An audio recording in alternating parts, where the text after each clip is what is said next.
I'm Cristina Gallardo, 20 years old from Calatrava, Negros Occidental. Isang batang may malaking pangarap sa buhay na gustong kunin yung kursong Bachelor of Science in Nursing.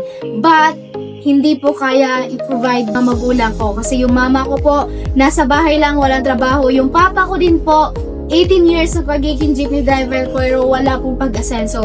Buti na lang po, naka-attend ako sa training ni Coach Larry Liar na Trip to Millions training na kung saan doon po ako tinuruan na sa bata kong edad pwede ko palang mabigyan ng magandang buhay yung mama at papa ko at sa bata kong edad pwede ko palang makuha yung mga pangarap ko kasi almost 2 years ko palang ginagawa ang negosyo ng First Veta Plus.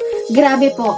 Nabibili ko na po yung mga bagay na gusto ko, mga gadgets, brand new ng motor. Ang kagandahan lang po, almost 4 years, na-resign ko po yung papa namin sa pagiging jeepney driver.